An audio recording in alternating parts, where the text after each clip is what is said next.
Alright, so let's see what's Later, next. Marquis leaders would ask how it was possible for Rain Bouchard to travel through the Cloven stronghold, alone and unassisted. But if Grayson's assertions were true, then Bouchard was infected long before she got to Paris. Maybe the point of infecting her was to make it so that the complex Chimera would let her relationship between through. the Chimera and the Well, Cloven. that's what we But were one thing is speculating. clear. Related genetically, the two species Which would could kind of be coexist in ironic the since same Grayson region, making it through tolerating would each suggest other's that she presence. didn't need to It's do entirely that. possible that Bouchard literally strolled through the catacombs. The idea is that she doesn't unharmed. even need to fight the Cloven or the Chimera. I guess the irony is that Grayson is fighting his way through, which shows that I she really probably hate could've... Mallery. Okay, Alright, cute. go on, Dweebs. Cartwright commenced his assault on the Paris Tower. It's merely a diversion to pull Chimera from the Crystallis lair, where Rain must inject her serum. If the theory is correct, carriers will be infected across Europe, and the Chimera will be unable to convert more humans into gorillas. Gambling would have laughed off last month. Cartwright's placed his confidence in Rain. I'm revoking mine. Also, Boy, Dweebs, you sure seem to have confidence when you were banging her. Also, Dweebs, it's Chrysalis, like the one of the cocoon. Who of a cares? It'll be caterpillar blown up anyway. turned into a butterfly. Come with you to protect you. Like you protected my father. He was foolish to stay behind.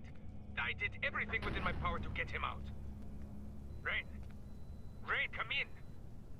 Damn it. So she's even forsaken Mallery now, too. Oh, Seems to Mallery, be. I'm gonna find you and bury my knife in your heart. Alright, Alright so we start in this almost temple-like structure again. The weird shit that's under Paris in these catacombs. Maybe again, Dr. Trek really was onto something. Yeah. For the initial bit, we need to survive this initial onslaught, which has like a lot, and I mean a lot of sleep skulls. Fun. So, I can't believe I now have to ask this in the plot of a Resistance game, but Go on.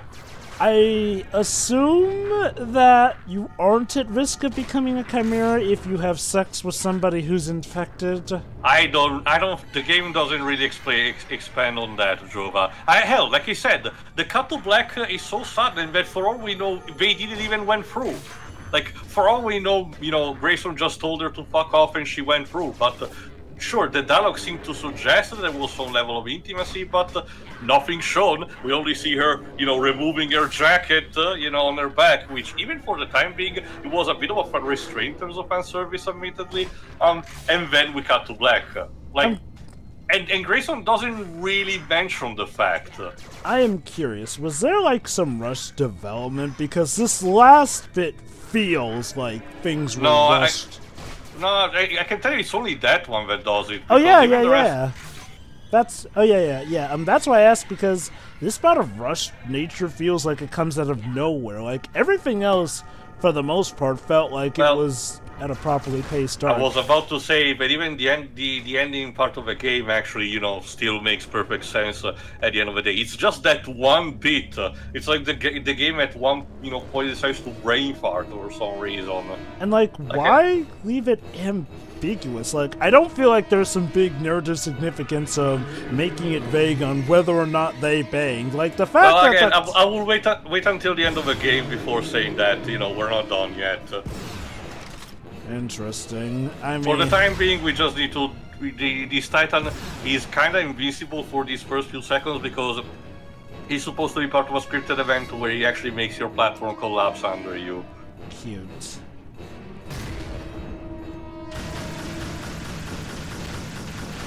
Like I said, well, this is a blind playthrough, so I did not, you know, really notice until this point. There you go.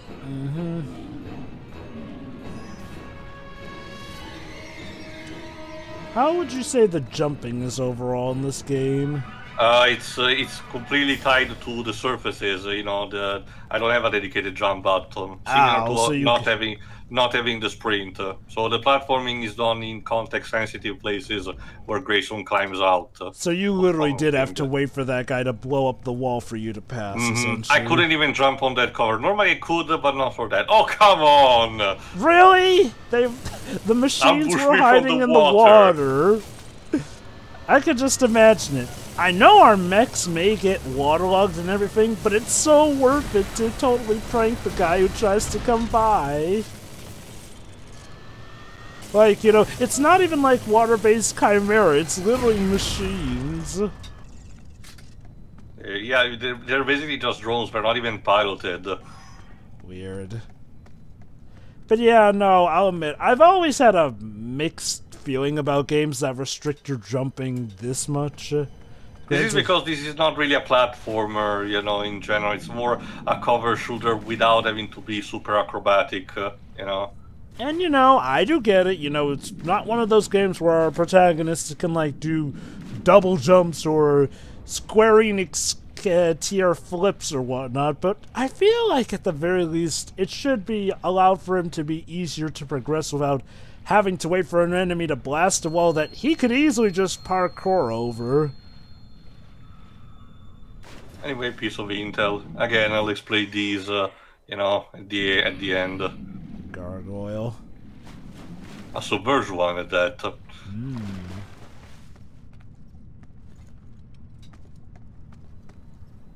Don't worry about the music, it will come back in a second, mostly because it was just going through...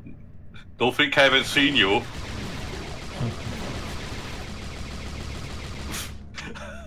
Coming off the ragdoll. Ragdoll on a PSP game. It's relatively unique. I don't even know what engine this is supposed to be. If it's even credited, but it is. I'm pretty sure it's just I'm pretty sure it's just Ben's internal engine that they use.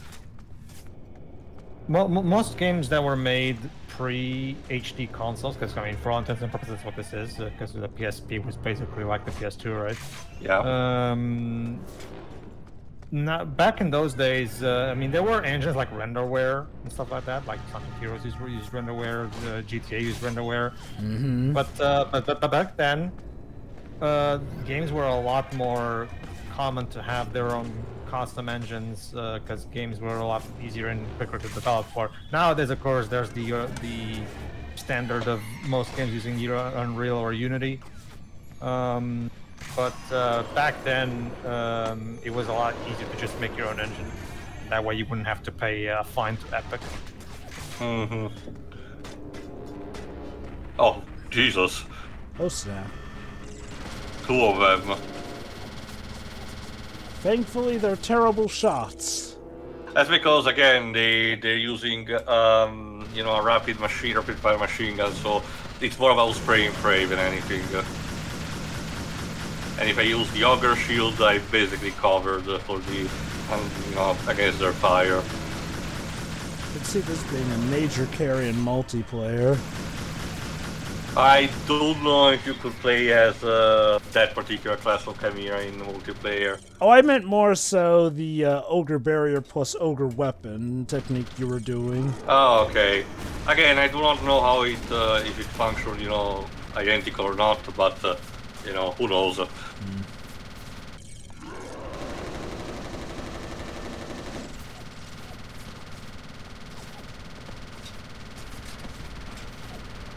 Okay, you think you fired enough?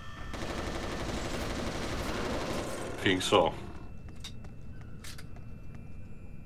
Alright, now we need to pull the plug out of the gate, so let me just get a bit of health back. What are those health packs things exactly anyway? Simback tanks, remember Jova, they're similar to the ones of the first game, they're just called red instead of yellow. Don't know why. Right, okay then. I'm guessing these are the British variation. Unless those are also one. No, that's the thing, in Fall of Man they were yellow. So, I don't know what to tell you. I will tell more about any variations onto that kind of formula in the extras part, because that's where it's reserved. But for the time being, let's depower the gate. Where did they even got electricity in this place? I don't know. Maybe it's hooked up to their mothership or airship. Potentially. And yeah, we just get cut, you know, behind the gate immediately. With the enemies immediately swarming, by the way. Like, you're not having, you know, too much time to reflect. It's literally fight or flight. Classic Resistance. Again, although this one actually tries to, you know, wants to get you behind cover, so just dropping you in an open area with the enemies fucking you over, that's a bit mean. Mm-hmm. It's like I said, the game wasn't really acting too much like this beforehand, so it really makes me wonder. Like I said, if, well, like, remember, Jova, these levels in the catacombs, they are the worst that it gets, because I can tell you even the ones that come after are actually easier.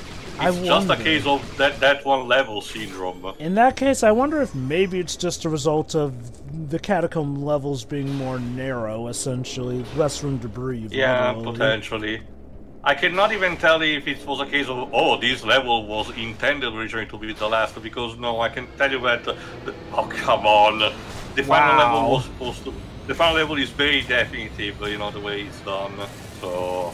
Okay, narrow or not, right, that was let me out. Thankfully, I can use the cover of the door to set up ambushes on my own, essentially charge the secondary fire of a razor, and then, there you go, discharge like that. It seems to be working, so why not? The game allows it, then so be it.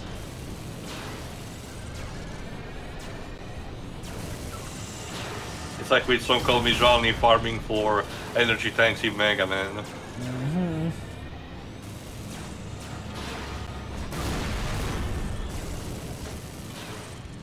Fortunately, I don't have much more ammo, so I will have to improvise. I think you've whittled them down to like 2 or 3 out there. Again, the problem are mostly these big drones. The smaller ones are more manageable, you know, because they still shoot you, but you know they're more manageable. The big ones tend to actually have, you know, machine gun style type of, you know, ammos that inflict more damage. So if you're not taking them out very easily, you know, they will shred your health very quickly.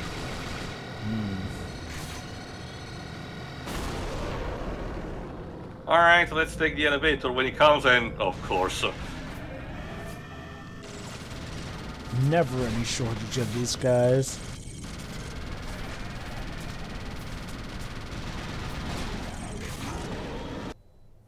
See what I can do. Yeah, emergency shield.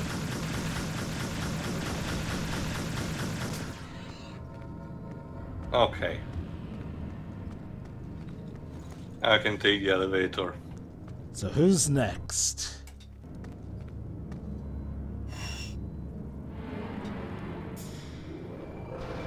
Nice of that tech to respond to a human's touch. Rain, you're infected. You need help. This is my father's life work. I have to be the one. Really? You're in no shape to do it alone. Wait for me. It's too dangerous to We're go on the alone. same side. Are we? Oh, come on! Like, he did. Hey, come on. I mean, Rain, he did let you go when he had the chance to kill you. It's also the fact, like you said, Rain being infected, and you know, let's be fair, we know how this franchise goes. You know, the fact that she's slowly turning into a Chimera. We know that it's probably not gonna end well. It's just that you know, it's supposed to be a parallel to what happened to Hale in the second game when we get down to it. But it's only a bit. The execution is what is different, and we need to know how it's going to be implemented as a result. This game came out not too long before Resistance 2, around the right? same time, I think just a bit before, but they were developed at the same time. Remember, Jova, because there was that consultants, if Pedro also guessed correctly a couple of parts ago, you know, the story of this game, despite being self-contained on its own, has repercussions of the franchise as a whole. It explains a couple of things that I had already mentioned by the time of Resistance 2, plus some things that I did not knew until playing this game. So that's gonna be fun to explain. It would be interesting if it turns out this has some ramifications that also do explain some of the details in Resistance 3 that finally made it possible to defeat the Chimera as well. No, you will see. Again, when we're not that close to the end, we're not that far to the end of the game. I will also, say, the frame rate is dropping again. It can't handle the awesomeness of this weapon. It looks like a I really like it. launcher. It's like a single shot, but it's basically a one-hit kill. But don't you see, guys? This game, the game's engine can't handle the epic manliness that is James Grayson, British twat guy. To be fair, Dweebs, they mention his name very frequently in this game, so it would be kind of hard to forget it. Yeah. Oh no, he's memorable. He's a twat. I mean, again, I feel like he's one, but with development. And let me put it this way, Dweebs. I think it's more of a problem of the script rather than the character's personality. Him being abrasive, you know, that's a thing given. You know, that's a thing established right from the beginning. It's just that occasionally the script devolves into having more mean-spirited words than it would appear to be. Like, that's literally just it. And I will say this, I can give him the benefit of a doubt that, again, they're strictly going with how would someone at the times act, even with some of the obviously not so great language used, essentially. So I can give him the benefit of the doubt in that. I still do think it comes off as awkward and clunky at certain areas, though. Especially because, again, the first Resistance didn't have to do it, you know, just saying. And you know, I get it. They're differentiating him from Hale, and like, well, this guy is way more aggressive than It's also Hale's. native British, remember. Hale was the American coming to swooping in to save the day, so... It's just that, and you know, look, I'll say this. So far, I'm saying so far because for all I know, they could potentially ruin things at the last minute, but so far, I can dig Grayson's development so far, where he goes from being somebody who clearly does not care to somebody who, yeah, he cares, he just will never admit it, essentially. Speaking of digging, Jova... Oh? Now we have a boss fight against a burrower. Yeah, that's an interesting thing. In the first game, you know, they were just present to create, you know, tunnels, and but now we actually have to fight one of these. Interesting. Oh, and although it would be a bit clunky, admittedly, but I appreciate the effort. So first of all, it starts to retreat, so we need to defeat a couple of enemies and getting there while avoiding the poison gas. Mm-hmm. I will give Grayson this. If he has fear, he has a good way of channeling that fear into outright determination. His revenge is allowing him to face things, you know, bravely or stupidly on the matter, you know, and making him not fearing any danger near around. Sure, not to the point of recklessly rushing in, but to the point of not being discouraged by the threats. That is one thing I do dig. Like, we see him go from being full-on reckless to... Yeah, he still obviously has wrath in him, but he is a lot more sensible about it at the very least. Like I said, it's clearly supposed to be, you know, it's supposed to be homaging the type of war pulp hero of the 30s and 40s, you know, created the classic, again, like B.J. Blazkowicz, the kind of, you know, person who gets captured by the Nazi but doesn't flinch, you know, manages to get themselves, you know, out of danger and storm the entire castle and kill everyone inside. Classic kind of stuff. Anyway, the burrower, as you may notice, loves to cling around and open its mouth regularly. That's where its core is, so shoot inside it until it basically dies or retreats. It's like I said, it's a bit more clunky, but I appreciate the ambition. So is that. Again, it's neat to actually get to fight one of these things too. And again, it not only differentiates itself from the first game, but in general, it also gives us a proper boss fight, which, as noted in the rest of the Insomniac games, we were severely lacking. So good stuff. And of course, in case you're wondering, yes, you can use the auger in order to cheese away behind the cover. Although, as you can see, it doesn't do as much damage, so you're still encouraged to fire when the hatch is open. God, imagine if Rain turns out to be the final boss.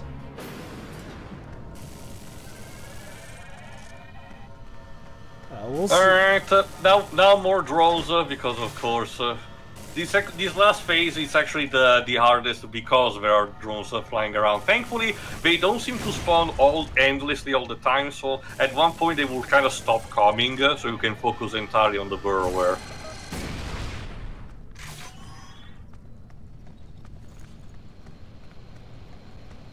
Where are you? Still hiding around the corner like a coward. Come on now. There it is. There you are. There he is. I don't even know if it's supposed to be just a bigger drone or he's actually piloted from the inside. It's never mentioned, but you know, I don't particularly care. It's just, you know, machine anyway. What if it's an organic being that's turned into a cyborg? I mean, I guess it might be. It resembles a worm and anything, and it does spew poison gases, so I don't know. Wouldn't that be interesting? The Chimera just said, hey, these Earthlings have these little things called worms. Let's make them bigger and cyberform them. Nothing but the most humane of tactics. Of course. They say as they dig out their organs and replace it with clocks. Well, remember, the entire modus operandi of the Chimera seems to be complete extermination of humanity, you know, and terraforming, in order to be called on the matter, so...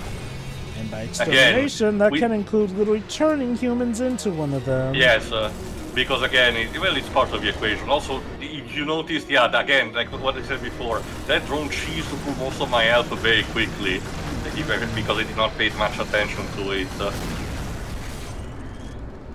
Thankfully, there are, you know, Simback tanks, you know, spread all throughout, so I don't have to worry too much. How nice of the Chimera to leave those in this tunnel. Remember, they tend to use them themselves. In Free, there's also the in-universe, you know, neat thing about some of them the hybrids carrying them on their, you know, on their belts for emergency purposes. So when you kill them, you can actually steal them from them. So there's that. A nice one.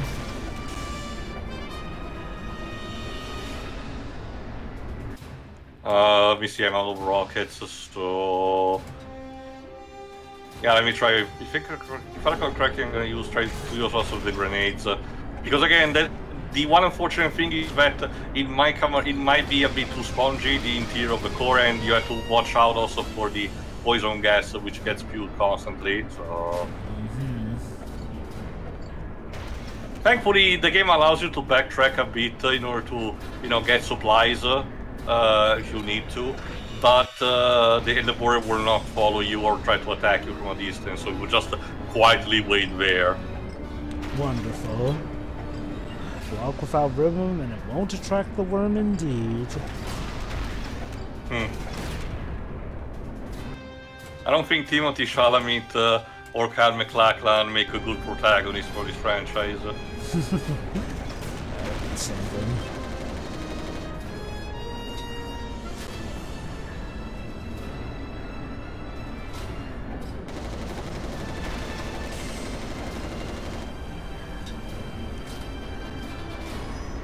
See if I can. Yeah, that's another thing. You may notice for also, but it's also a thing. It's covered by the poison gases, so it may be a bit difficult to spot as well. But you may notice also that when it opens its mouth, it tosses out. There are icons that showcase when they toss around something similar to grenades, but they're just essentially more poison gas. It's a bit similar to attacks from the Angel, so. That's why it uses the same icon but does the poison and damage thing. Come on.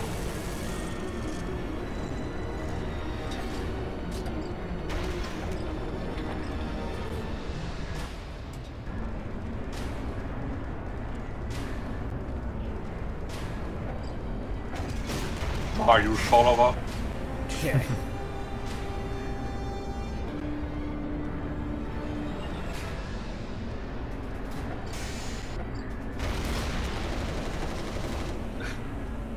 That should be all she wrote.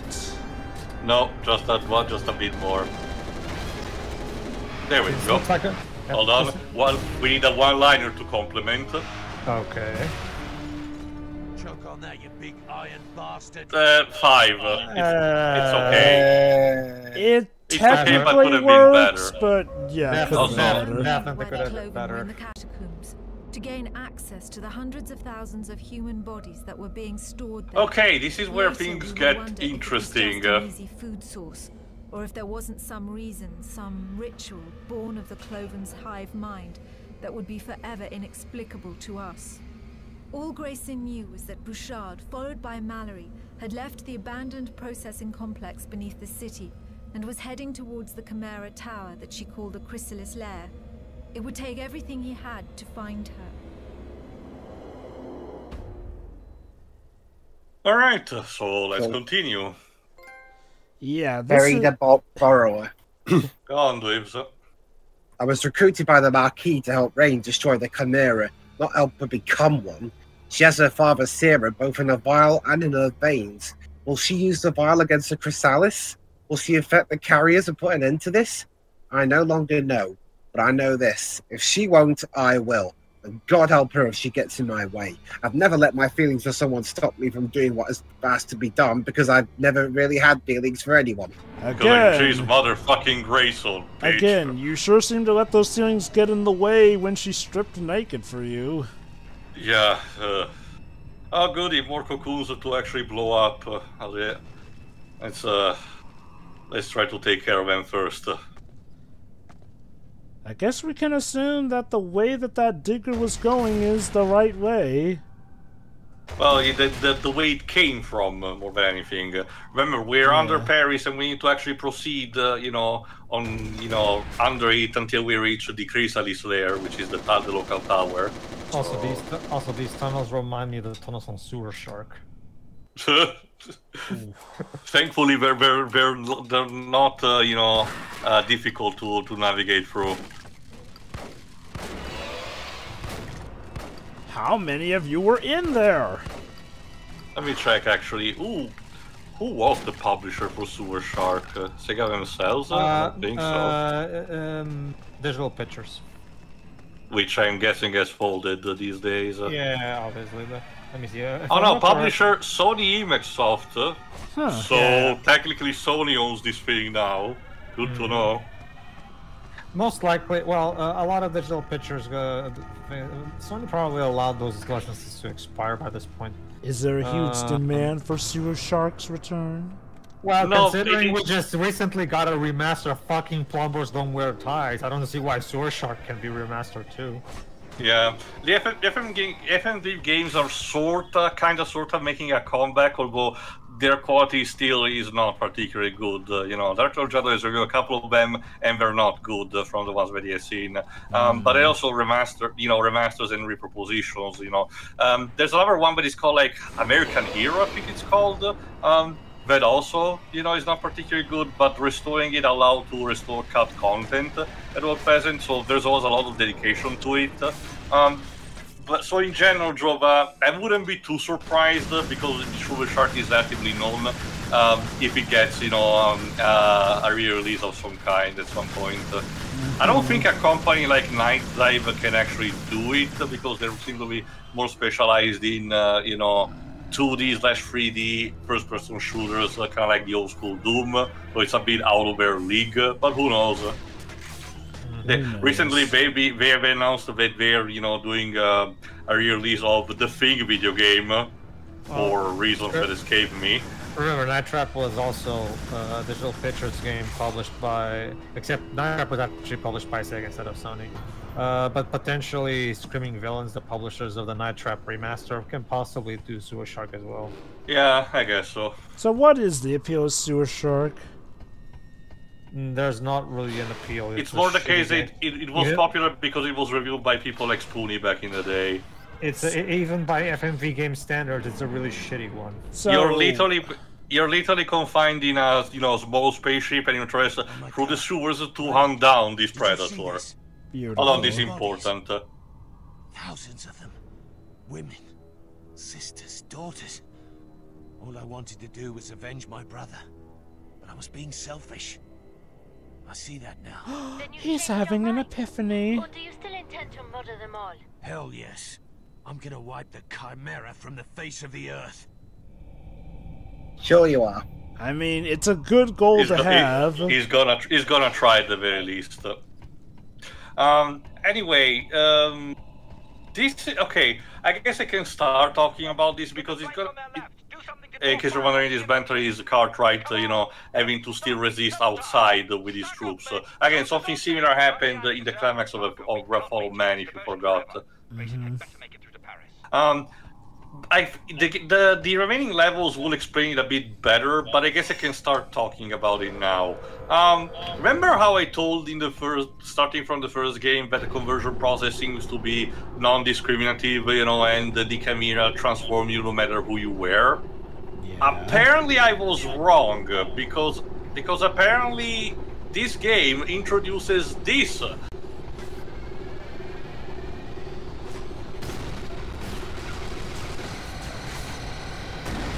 The information is that the Chimera kidnapped the specifically woman of any kind, you know, and store them in places similar to this. For what purposes, it's not known yet. The rest of the game will actually tell, but apparently now this game tells that there's a bit of a, you know, a selective way the Chimera are converting people, which I'm gonna be a bit of two minds. On one hand, the game does provide the good explanations of what they do and don't seem to, you know, seem to be trying to actually provide, you know, this information without being too obvious about it. But on the other, I kind of liked the idea of the aliens being so, well, for lack of a better term, alien, to discriminate mankind as a race to the point where your identity does not matter, and when you're remolded into them, you know, you're shaped into, you know, a completely different being, and that's a good reason to avoid this kind of, you know, genocide, because they literally destroy your entire identity. But apparently this game basically tells me no, they have plans specifically for males and females alike. And given that again, you will see, and keep in mind, however, Jova, this is technically applicable to the first game. By the time this game ends, it will make clear that the conversion process, you know, in the second and third game are still like I told you. I will say this though, in America. Well, the fact that, you know, we know that, or at least have a good idea that they were trading notes with, like, Insomniac or whatnot, does lead me to believe that this may have been story sanctioned anyway to be canon, like, you know, again. Possible. I mean, keep in mind, the story is canon anyway. It's not like a case of, you know, it's been discontinued. It's even referenced in the intel of the second and third game, the Operation Overstrike, you know, operation that Grayson is part of. And while for us, don't worry about that. And while for us it may feel a bit weird, we do have to remember that technically this game came out before Resistance 2, so technically this is stuff that would have already been established by the time of 2 and 3. Again, well, you will see. We're getting close to the end of the game, but we're not there just yet, so you'll see what happens. Anyway, for me personally, I'm fine with, like, oh, like, you know, depending on your gender, you may turn into a different Chimera or whatnot. I'm fine with that. Like, you know, the whole losing your identity thing is still a factor. I just find it akin to, like, you know, what happens in Resident Evil Revelations, where men turn into skags and the women turn into those weird bioweapons that are sort of restricted to water. Save for that one. Oh, you mean the blonde girl without, you know, with her eyes covered, that was in the promotional material? Yeah. Yeah. She's the only woman who turns into a, well, I guess the equivalent to Nemesis for some reason. Yeah. I don't think she's supposed to be a tyrant, but she fulfills the role of a chaser, basically. Yeah. Admittedly, the actual Bio-Tyrant is, of course, saved as the final boss of that game, but of course, weird stuff. But yeah, no, overall, I'm fine with the idea, especially if they carry this out. Like, again, like, there are some things in this game and its plot structure that are weird, but again, assuming it doesn't drop the ball at the end, this might still be the most well put together plot. It's also, you know, as you can see, it also, you know, still tries to do something different, and, you know, Jaren tries to do something. Yes, like I said, a portion of its backstory is what is sold in that comic line, at least half of it. But like I told you, it really is not necessary. Like, if I hadn't told you that, would you really feel like this game is missing information for the time being? No. Not really. No, not really. Which, you know, look, like I said, I was never even really bugged by the idea of, you know, these different transformations anyway, because this is not my first rodeo, okay? I am used to spin-offs or whatnot, having some stuff that, yes, does expand the world, but doesn't feel like stuff that we absolutely needed to know in the main series, essentially. Which, yeah, I guess this is more or less just covering, hey, what was going on in Britain while we went back to America, essentially.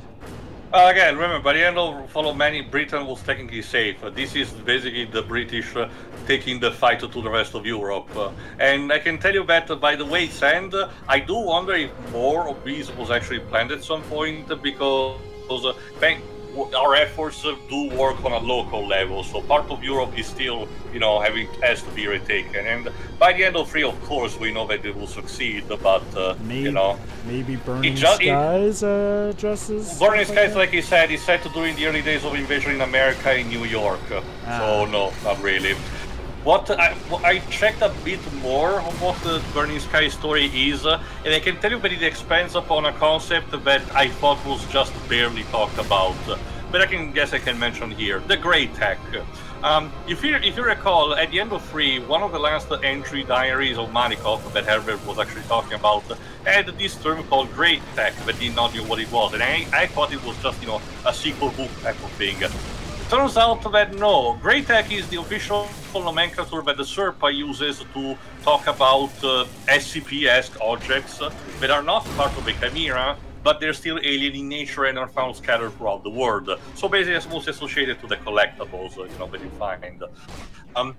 And apparently, they seem to hint at, the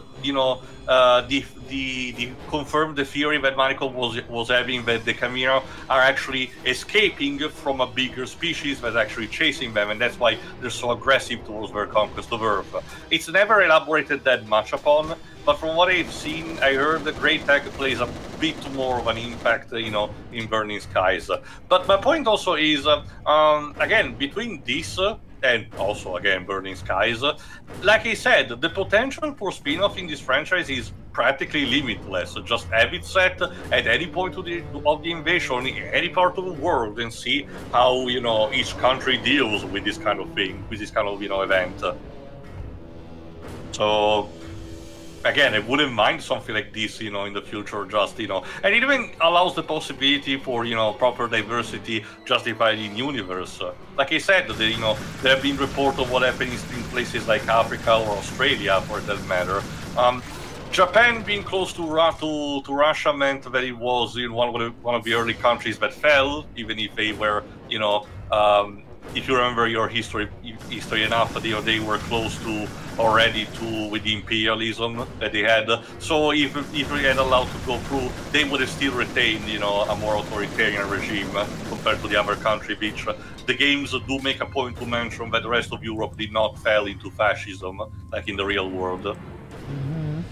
Again, interesting parallels that they make with World War II using this game, essentially. Again, I'll recommend you a video after we're done, Jova, for, if you have minutes to, to kill, to watch something. But let me put it this way, as showcased also partially with stuff like Singularity, alternate history, and particularly based around World War II, seems to be a very prominent subject for science fiction, in particular in video games, and allows for some very batshit insane things.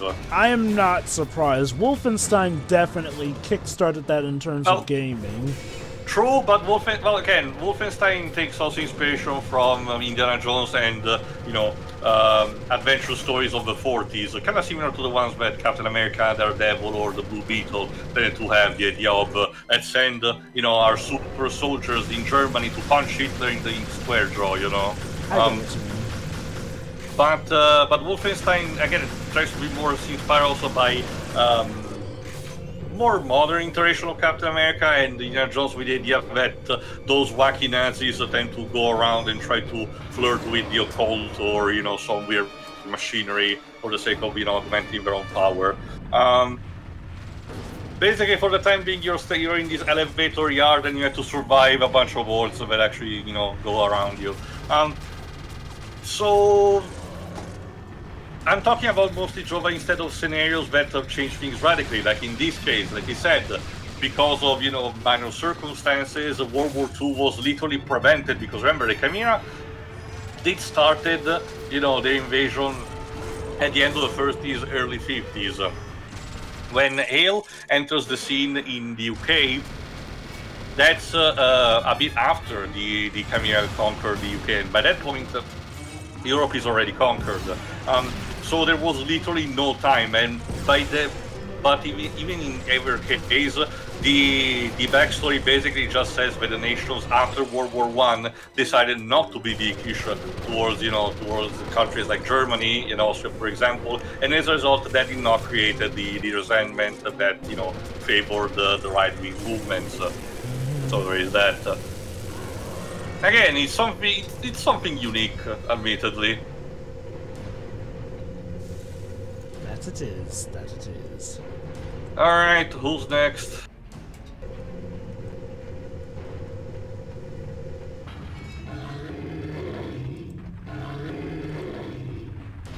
Oh, 2 Titans, magnificent. 2 armored Titans, magnificent. Oh, come on! They're Titans, why are they dodging my rockets? They're just that cool. Because, hey, just because they're big don't mean they can't dodge. So, looks much physical appearance, you meanie.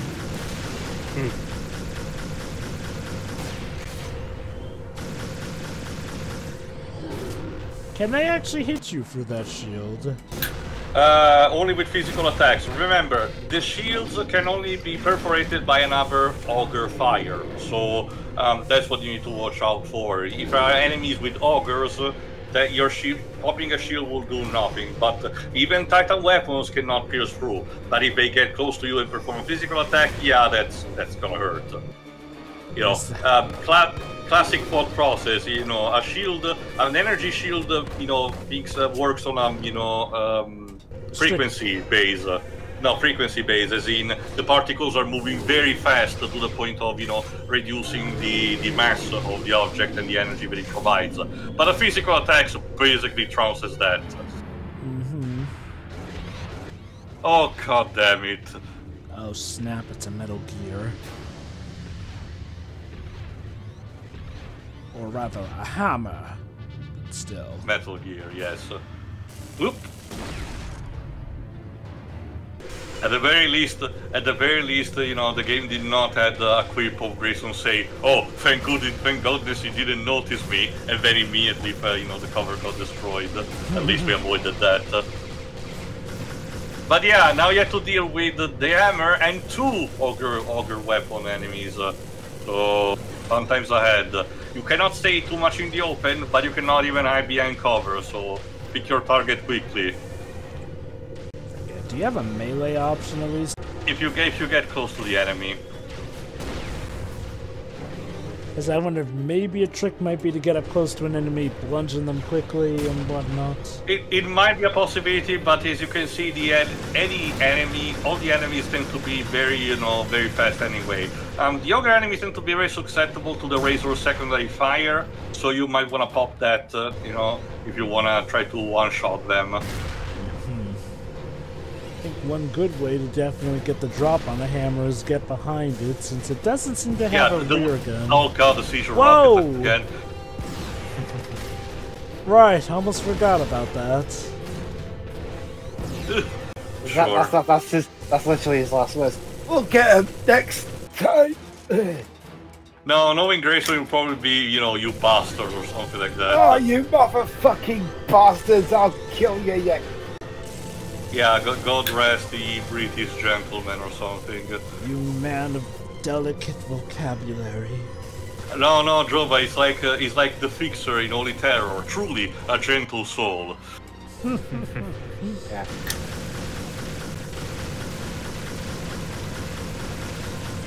Let's see if the ogre actually does something.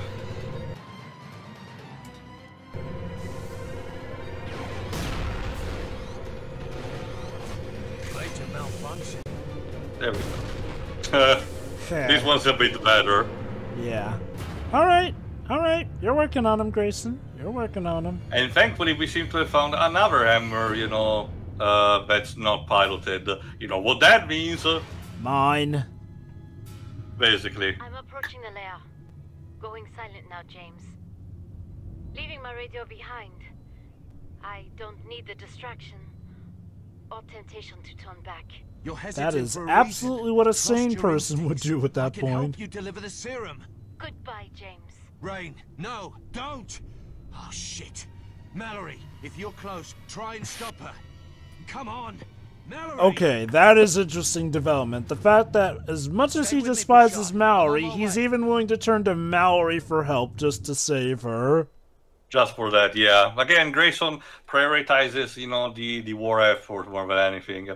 All right, till next time, where we finally emerge, you know, in on the proper surface of Paris, you know, and we start with the vehicle and then move on to the Tower of the Chrysalis, as it's called. See ya.